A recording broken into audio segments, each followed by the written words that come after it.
দেশের সর্বোচ্চ আদালত সারা দেশে পথ দুর্ঘটনা রোধে প্রত্যেকটি রাজ্য সরকারকে রোড সেফটি কাউন্সিল গঠন করার নির্দেশ দিয়েছেন। সেই মোতাবেক রাজ্য পরিবহন দপ্তরের মন্ত্রী সুশান্ত চৌধুরীকে চেয়ারম্যান করে 12 জনের একটি কমিটি গঠন করা হয়। সোমবার মহাকরণে এই রোড সেফটি কাউন্সিলের দ্বিতীয় বৈঠক অনুষ্ঠিত হয়।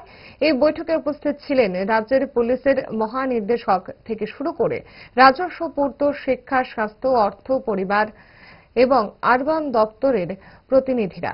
দপ্তরের পরবর্তী সময়ে সংবাদ মাধ্যমের মুখোমুখি হয়ে পরিবহন মন্ত্রী সুশান্ত চৌধুরী জানান, পথ দুর্ঘটনার হাত থেকে নাগরিকদের রক্ষা করার জন্য কেন্দ্রীয় এবং রাজ্য সরকার যথেষ্ট গুরুত্ব সহকারে সচেতনতামূলক বিভিন্ন পদক্ষেপ গ্রহণ করে চলেছে। রাজ্য পথ দুর্ঘটনা রোধে নাগরিকদের সচেতনতা বৃদ্ধির লক্ষ্যে প্রতি বছর পরিবহন দপ্তরের উদ্যোগে সপ্তাহব্যাপী সড়ক সুরক্ষা সপ্তাহ দিবস সহ নানাবিধ কর্মসূচি প্রতিপালন করা হয়।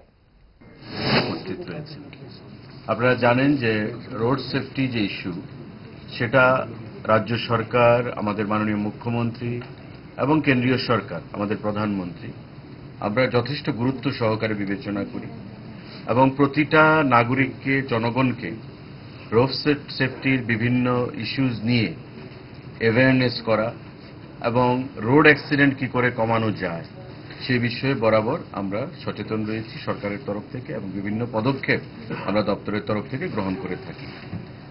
সেই বিষয়টা মাথায় রেখে আমাদের ট্রান্সপোর্ট ডিপার্টমেন্ট বিভিন্ন কর্মসূচি যেমন আমরা সেখানে পালন করি রোড সেফটি উইক হিসাবে, তার বাইরেও আমরা বিভিন্ন সচেতনামূলক অ্যাওয়ারনেস ক্যাম্পেইন আমরা করে থাকি।